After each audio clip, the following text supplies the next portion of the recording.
नमस्कार दोस्तों, आपका स्वागत है हमारे डिवोशनल डायरीज चैनल में। दोस्तों, हम नहीं चाहते लेकिन फिर भी हमारे मन में गंदे ख्याल आते रहते हैं। लेकिन क्यों? मन हमारा सबसे बड़ा मित्र है और मन ही हमारा सबसे बड़ा शत्रु है। जब हम अपने मन के अनुसार चलते हैं तो मन हमें भटका देता है, और जब हम मन को संतुलित कर लेते हैं तो हमें जीवन में सब कुछ मिल जाता है।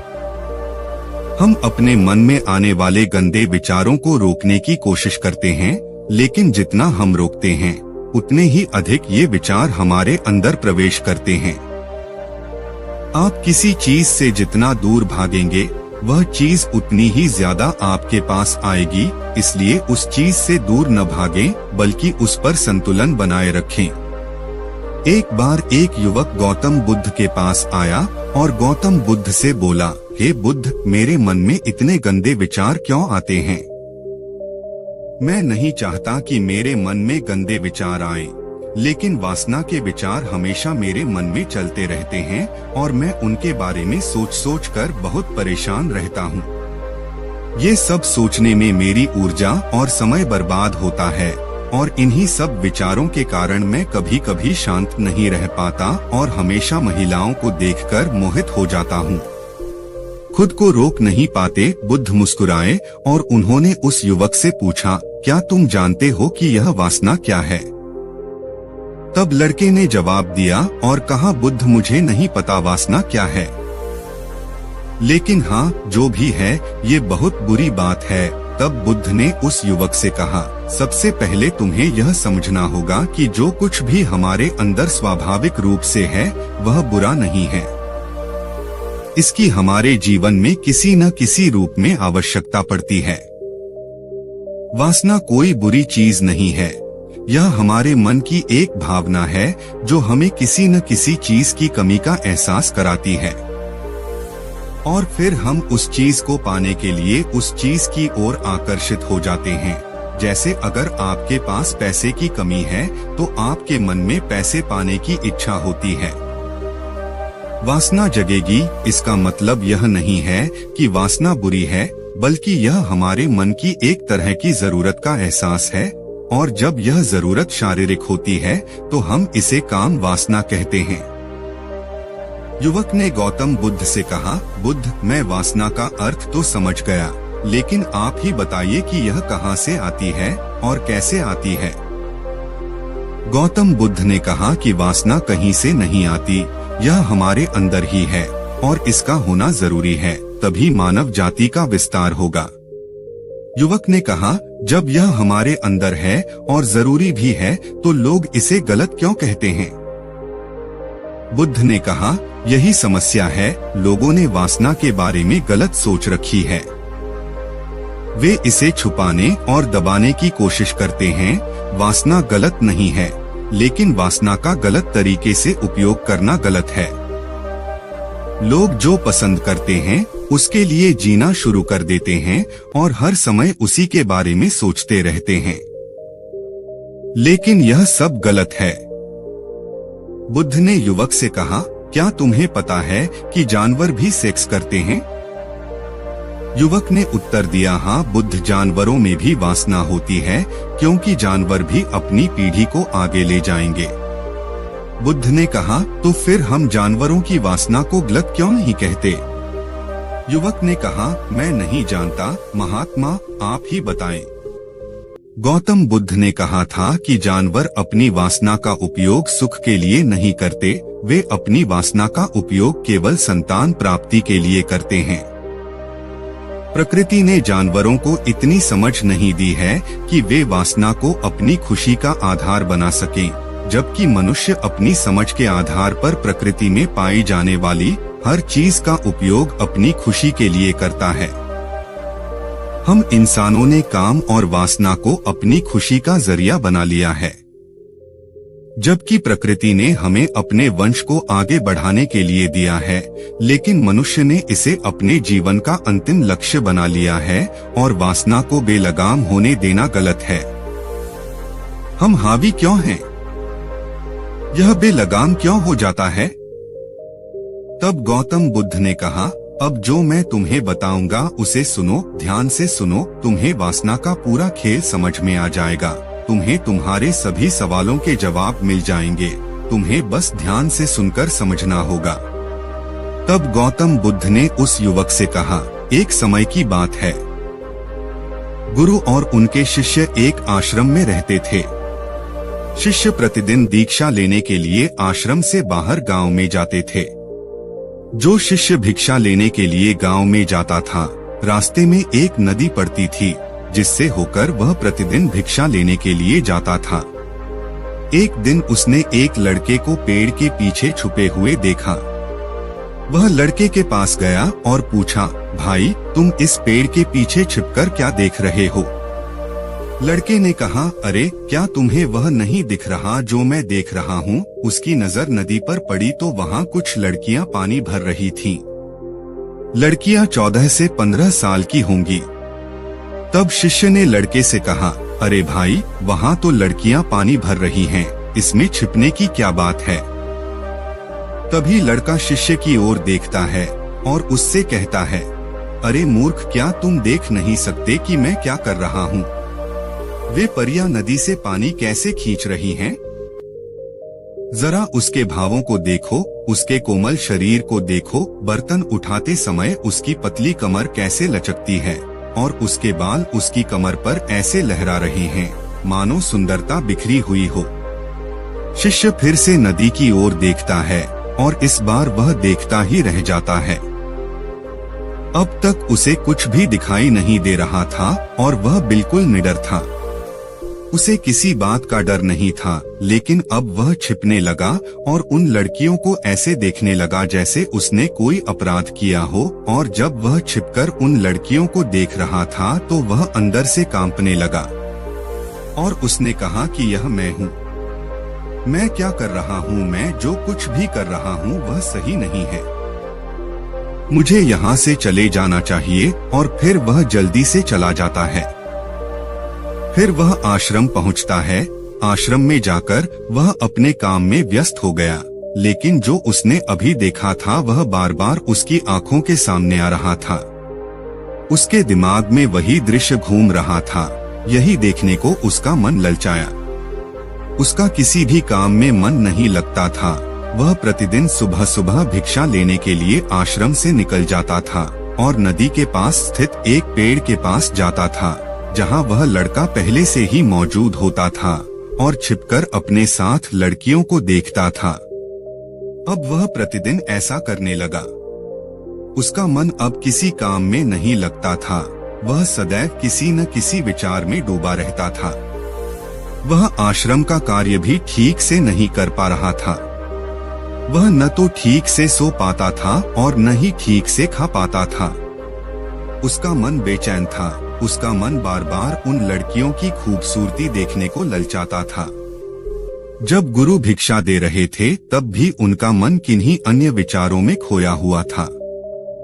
गुरु ने अपने शिष्य की ये हरकतें देखी तो एक दिन गुरु ने शिष्य को अपने पास बुलाया और कहा कि आज से मैं भी तुम्हारे साथ भिक्षा मांगने चलूंगा। तुम और मैं एक साथ भीख मांगने जाएंगे। तभी शिष्य ने गुरु को मना करते हुए कहा कि नहीं गुरुदेव, आप क्यों परेशान हो रहे हैं? मैं ही ठीक से भीख मांग सकता हूँ। गुरु ने शिष्य से कहा, ठीक है, तुम अकेले ही भिक्षा मांगने जाओ। इसके बाद शिष्य भिक्षा मांगने निकल गया। शिष्य के जाने के बाद गुरु भी आश्रम से बाहर निकल गए और शिष्य का पीछा करने लगे कि वह कहाँ जाता है और क्या मिलता है। ये सब देखने के लिए उसका पीछा करने लगा। थोड़ी दूर जाने पर गुरु ने देखा कि उनका शिष्य एक अपराधी की तरह एक लड़के के साथ पेड़ के पीछे छिपा हुआ है और छिपकर कुछ देख रहा है। गुरु भी अपने शिष्य के पीछे यह देखने के लिए खड़े हो गए कि उनका शिष्य क्या देख रहा है, जिसके लिए वह अपराधियों की तरह पेड़ के पीछे छिपा हुआ है। गुरु ने देखा कि उनका शिष्य पेड़ के पीछे छिपकर उन लड़कियों को देख रहा है जो नदी से पानी ले रही थीं। तब गुरु ने शिष्य से कहा, लड़कियों से भी मांगोगे क्या? गुरु की आवाज सुनकर शिष्य का मन घबरा गया और उसे पसीना आने लगा। वह ऐसे कांप रहा था जैसे किसी चोर को पकड़ते समय उसने रंगे हाथ पकड़ लिया हो। उनकी हालत खराब हो गई, वह कुछ भी बोलने में असमर्थ था। शिष्य के साथ जो लड़का था वह भाग गया, जिससे शिष्य और भी घबरा गया। उसके मुंह से केवल कुछ टूटे फूटे शब्द ही निकल रहे थे। वह अपने अध्यापक से आंख मिलाने का भी साहस नहीं कर पाता था। गुरु ने शिष्य की ओर देखकर कहा, मेरा शिष्य निडर है।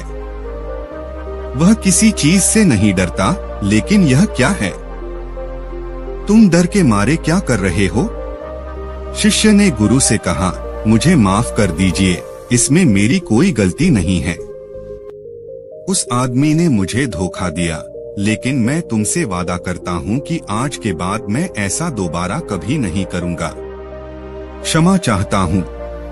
गुरुदेव ने कहा कि कोई बात नहीं, लेकिन तुम्हें यह ध्यान रखना चाहिए कि हम जैसी संगति करते हैं, हमें वैसा ही फल मिलता है।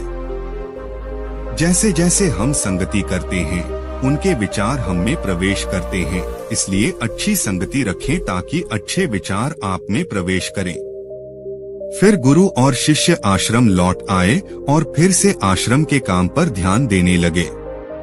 वह उस रास्ते को छोड़कर दूसरे रास्ते से जाने लगा।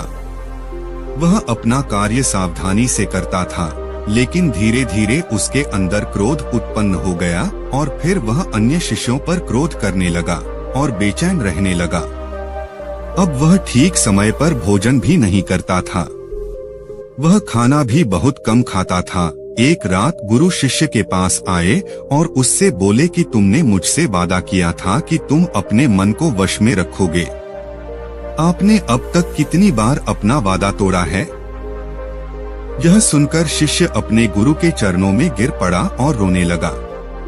उसने रोते हुए गुरु से कहा कि गुरुदेव, मैं कई बार अपना वादा तोड़ चुका हूँ, फिर वादा करता हूँ, लेकिन हर बार मैं अपना वादा तोड़ देता हूँ। यह बिल्कुल भी मेरे वश में नहीं है। मैं अपने मन से सभी बुरे विचारों को बाहर निकालने की बहुत कोशिश करता हूँ, लेकिन चाहकर भी मैं ऐसा नहीं कर पाता। तब गुरु ने शिष्य से कहा, मेरे साथ आओ। गुरु शिष्य को आश्रम के बगीचे में ले गए और शिष्य से कहा, देखो, यहाँ कुछ नाले हैं जिनसे होकर नदी का पानी इन पौधों में आ रहा है और यह पानी लगातार बह रहा है। क्या आप इस पानी का बहाव रोक सकते हैं?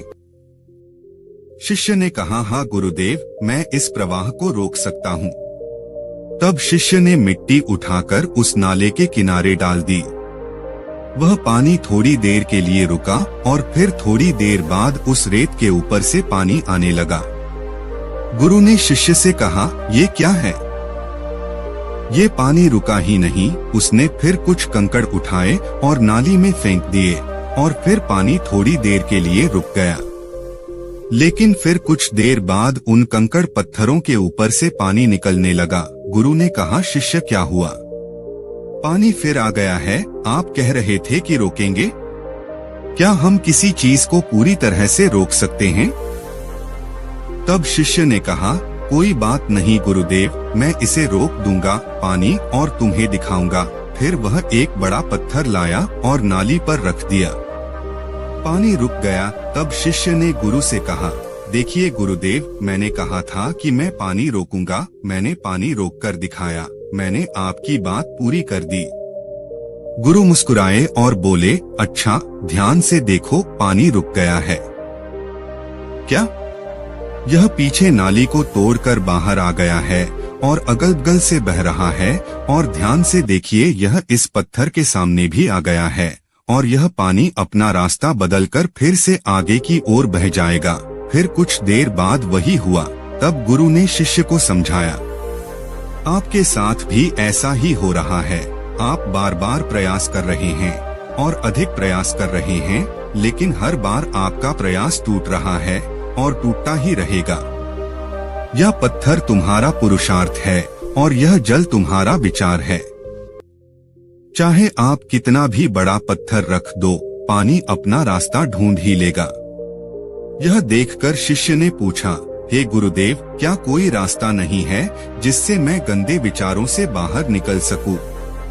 गुरु ने कहा, एक रास्ता है, यह पानी जिस नदी से आ रहा है, आप केवल वहां से इस पानी का मार्ग बदल सकते हैं।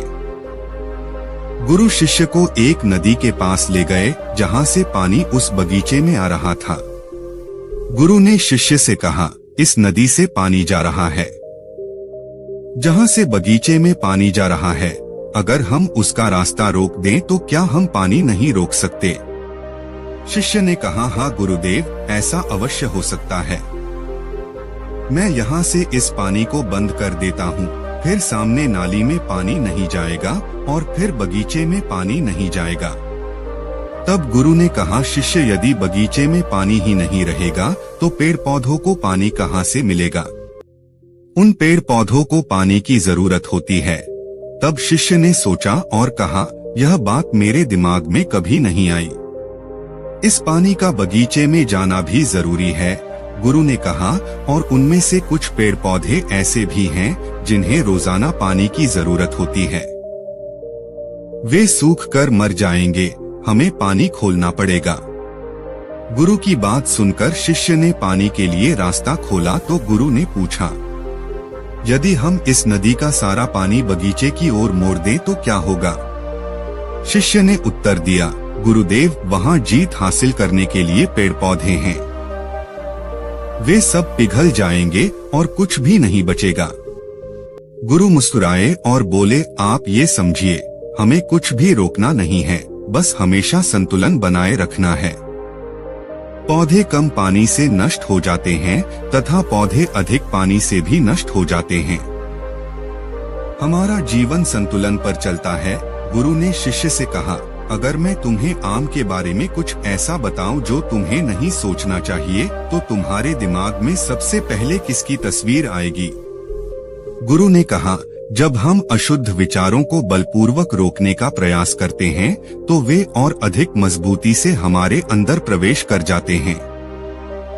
इसलिए हमें कभी भी उन्हें दबाने की कोशिश नहीं करनी चाहिए। तब गुरु ने शिष्य से कहा, बुरे लोगों की संगति के कारण भी हमारे मन में गंदे विचार आते हैं। कई बार कामुकता हमारे अंदर नहीं होती, लेकिन कुछ अश्लील लोगों के साथ रहने के कारण वह हम पर हावी हो जाती है। तब शिष्य ने कहा, गुरुदेव, आप सही कह रहे हैं, मैं रास्ता भटक गया था। तब वह शिष्य उस रात बहुत शांति से सोया। सुबह उसने अपना काम पूरे मन से किया और फिर सुबह वह भिक्षा लेने के लिए उसी रास्ते से चला गया जहां वह लड़का अभी भी पेड़ के पीछे छिपकर उन लड़कियों को देख रहा था। शिष्य उसे नदी पर ले गया जहां लड़कियां पानी भर रही थीं। उन्होंने उन लड़कियों से पानी मांगा और उनमें से एक लड़की ने उन्हें पानी दिया और शिष्य के पैर छुए। शिष्य ने उन्हें आशीर्वाद दिया कि आप स्वस्थ रहें ताकि मानसिकता सकारात्मक ऊर्जा से भर जाए। उसके चेहरे पर ऐसी मुस्कान आ गई मानो उसे कोई खोई हुई चीज वापस मिल गई हो। वह अपने रास्ते पर वापस जाने लगा। तभी पेड़ के पीछे छिपा लड़का पीछे से आया। वह शिष्य के पास आया और बोला कि क्या बात है, आज आपने करीब से देखा है, तुम तो मुझसे भी आगे निकल गए। तब शिष्य ने कहा, हम हमेशा दूसरों को देखने में लगे रहते हैं। किसी ऐसे व्यक्ति को बताएं जो आपको पसंद हो। अगर वह भी तुम्हें पसंद करती है तो शादी कर लो और उससे पहले तुम कुछ बन जाओ। अपने आप को पहचाने, इस तरह अपना समय बर्बाद न करें। फिर वह लड़का उस शिष्य से रोज मिलने लगा और उसने उस लड़के को नदी पर न जाने के लिए प्रेरित किया और फिर वह लड़का अपने जीवन में कुछ बनने के लिए संघर्ष करने लगा। तो देखा आपने संगति का असर क्या होता है। अपनी संगति बदलो, अपने विचार बदलो। गुरु ने शिष्य से पूछा, क्या तुम्हें तुम्हारे सभी प्रश्नों के उत्तर मिल गए?